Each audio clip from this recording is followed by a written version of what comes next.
KPK sita dokumen kasus bansos presiden dari pegawai Bulog dan Kemensos.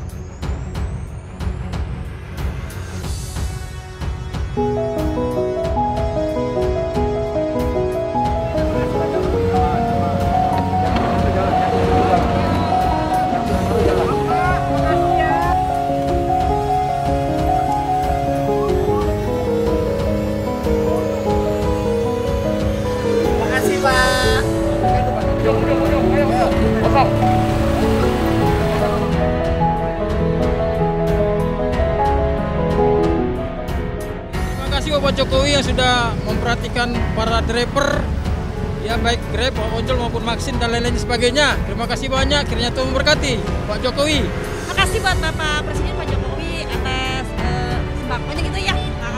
Semoga lancar ke depannya gitu.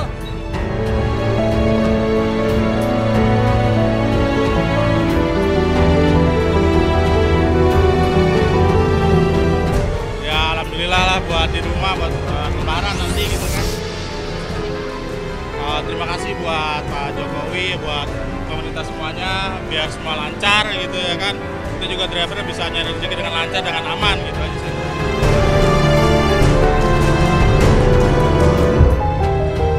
Bansos COVID yang diperjuangkan Jokowi ternyata dikorupsi, negara rugi 250 miliar rupiah.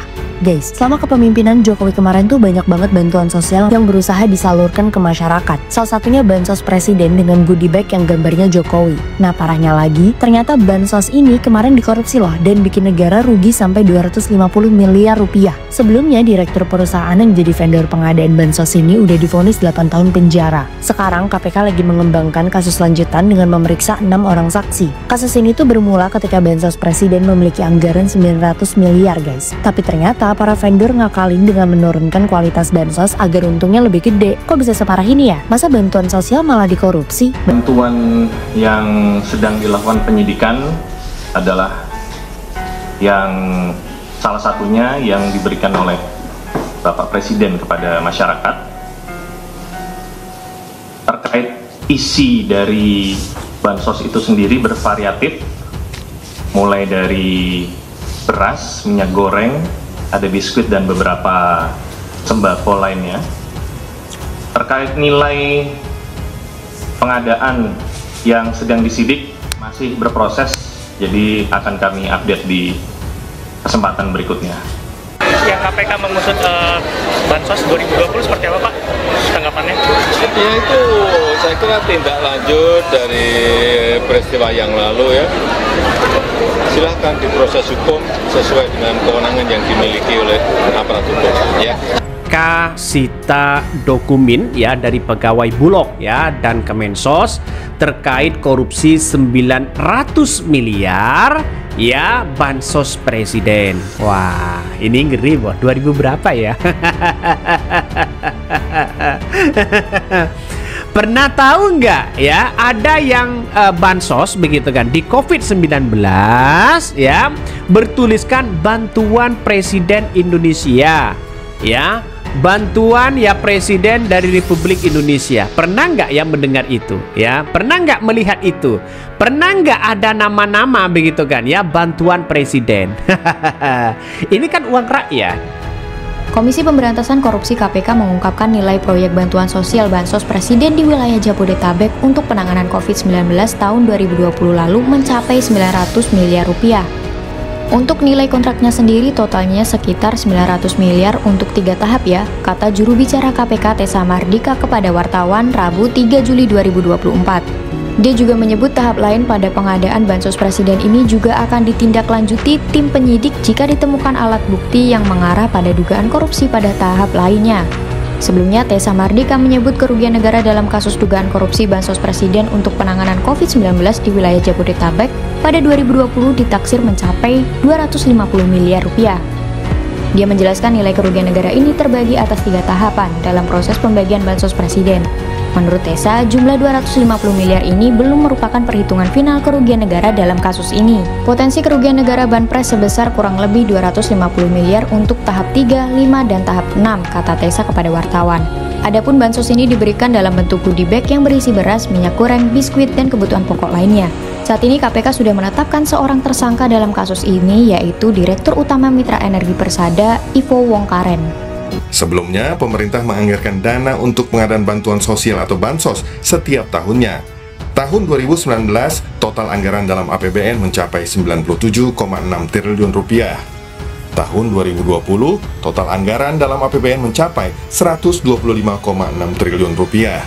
Sementara tahun 2021 dan 2022, total anggaran dalam APBN masing-masing mencapai 156,44 triliun rupiah dan 142,43 triliun rupiah. Di tahun 2023 dan 2024, total anggaran dalam APBN masing-masing mencapai 143,57 triliun rupiah dan 152,3 triliun rupiah. Korupsi bansos bantuan presiden itu sangat tidak layak, Mbak Friska. Ini bisa mencoreng ya kewibawaan presiden. Meskipun saya sangat yakin presiden tidak terlibat, tetapi kan di situ ada nama bansos presiden, sehingga ini harus diusut tuntas. Kenapa ini bisa terjadi? Karena yang memang korupsi itu lebih mungkin terjadi jika bentuk bansosnya berupa barang. Beda halnya kalau bansosnya berupa cash transfer melalui rekening, itu kemungkinan untuk dikorupsi jauh lebih rendah. Sehingga ketika bentuknya barang, maka mulai dari pengadaannya saja selalu ada pemotongan nilai.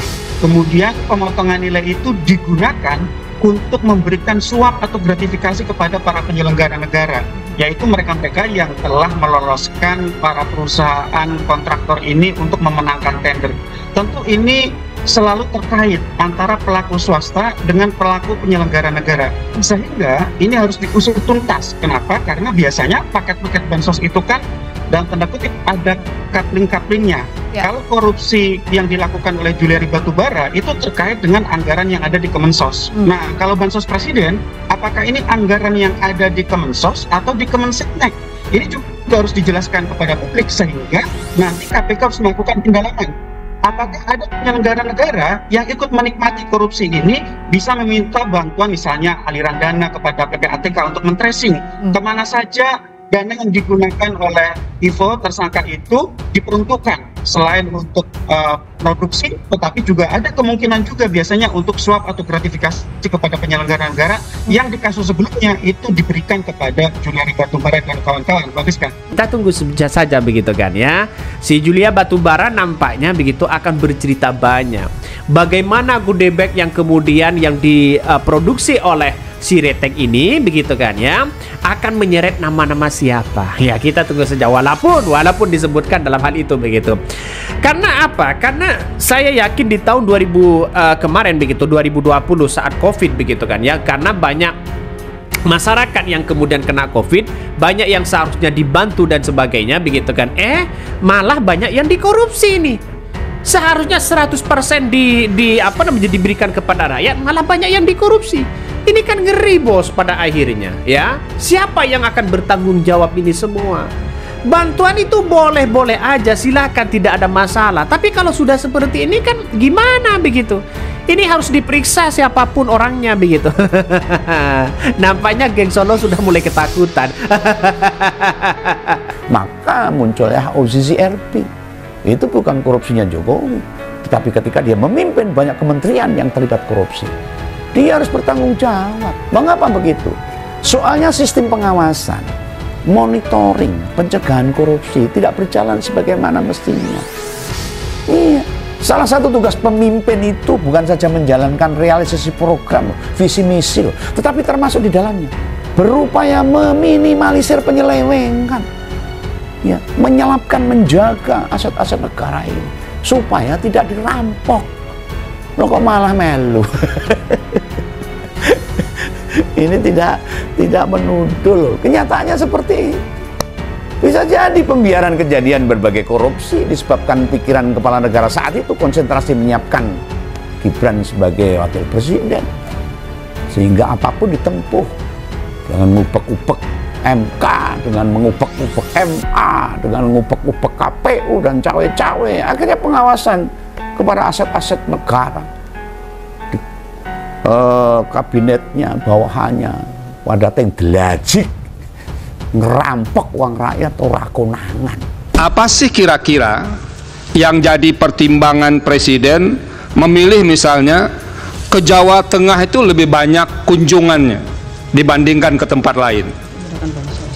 Ini yang berkaitan dengan kunjungan yang ada pendistribusian bansosnya.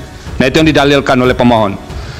Nah, kalau ini kami bisa dibantu menjelaskannya, itu akan lebih mudah kami apakah yang didalilkan pemohon itu bisa dibenarkan atau tidak.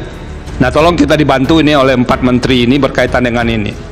Mas, kemarin Pak Erlangga mengatakan bahwa Pak Jokowi boleh bagi bansos karena bukan capres. Tanggapannya, Mas? Pak Erlangga mengatakan bahwa Pak Jokowi boleh bagi bansos karena memang bukan peserta pilpres. Pak Erlangga mengatakan seperti itu.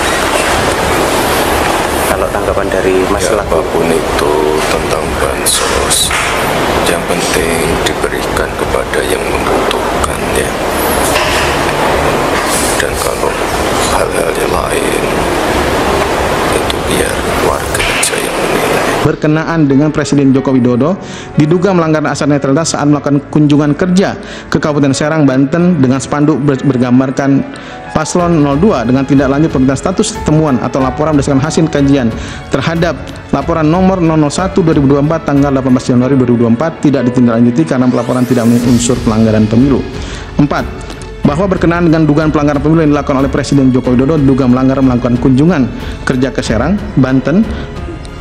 Jokowi bagi bansos di Banten dengan spanduk berdasarkan paslon nomor urut 2. Bawaslu Provinsi Banten mengeluarkan hasil kajian terhadap laporan nomor 002 tanggal 18 Januari 2024 tidak ditindaklanjuti karena laporan tidak memenuhi unsur pelanggaran pemilu. Adanya logo pasangan tertentu, rakyat yang tidak memahami itu akan melihat bahwa bansos ini sumber uangnya seolah-olah dari pasangan yang bersangkutan. Nah, padahal kita ketahui bersama bahwa bansos itu adalah bersumber dari APBN, uang negara, dan harusnya itu tidak diperbolehkan. Kalau mau fair, ya tiga pasangan itu harus ada di dalam karung bansos itu. Kalau mau fair ya, sehingga masyarakat juga tersosialisasikan siapa sih calon presiden pasangan nomor 1, nomor 2, nomor 3. Tidak satu pasangan saja. Ini jelas ada unsur konflik kepentingan. Penyidik Komisi Pemberantasan Korupsi KPK menyita sejumlah dokumen terkait kasus dugaan korupsi pengadaan proyek bantuan sosial Bansos Presiden untuk penanganan COVID-19 di wilayah Jabodetabek pada Kementerian Sosial RI tahun 2020. Dokumen-dokumen tersebut disita dari 3 orang saksi yang berasal dari pegawai Bulog dan Kemensos, yaitu M. Gilang Sasi Kirono Kasih Bantuan Hukum Divisi Hukum dan Kepatuhan Bulog Diding Kabak Keuangan Ditjen Linjamsos dan Robin Saputra PNS Kementerian Sosial RI. Penyidik melakukan penyitaan terhadap dokumen terkait perkara, dan mendalami keterangan saksi atas dokumen tersebut, kata juru bicara KPK, Budi Prasetyo, melalui keterangan tertulis kepada wartawan, Selasa tanggal 27 Mei tahun 2025. Namun, Budi enggan memerinci jenis dokumen yang disita dari ketiga saksi tersebut. Ia berdalih bahwa materi penyidikan bersifat rahasia dan akan diungkapkan dalam proses persidangan. Ketiga saksi menjalani pemeriksaan oleh penyidik KPK di Gedung Merah Putih, Jakarta Selatan, hari ini. Sementara 2 saksi lainnya, yakni Yuli Andika, Staf Direktorat Pengembangan Sistem Katalog LKPP, dan Yulianto Prihandoyo, Direktur Advokasi Pemerintah Pusat LKPP tidak memenuhi panggilan penyidik. Meminta penjadwalan ulang, ujar Budi. Sebelumnya diberitakan, kasus dugaan korupsi pengadaan Bansos Presiden ini telah naik ke tahap penyidikan sejak tanggal 26 Juni tahun 2024. Berdasarkan perhitungan awal, kerugian keuangan negara akibat dugaan korupsi dalam kasus ini mencapai 125 miliar rupiah. Dalam perkara tersebut, penyidik KPK telah menetapkan 1 tersangka, yakni Ivo Wongkaren, IW. Berdasarkan hasil pemeriksaan, Ivo diduga merupakan tangan kanan ex-Menteri Sosial Juliari Batubara dalam proyek pengadaan Bansos pada masa pandemi COVID-19. Kuota Bansos Juliari Batubara. Tim penyidik KPK juga tengah mendalami pembagian jatah atau plotting kuota dari ex-Menteri Sosial Juliari Batubara, JB, kepada sejumlah perusahaan yang diduga terlibat dalam proyek Bansos Presiden saat pandemi.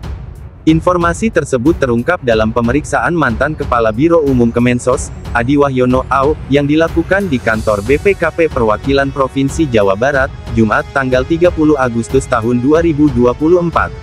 Saksi AU hadir, pertanyaan seputar plotting kuota dari Menteri JB untuk perusahaan-perusahaan yang telah ditentukan, kata ex juru bicara KPK, Tessa Mahardika, dalam keterangannya kepada wartawan, Jumat tanggal 30 Agustus tahun 2024.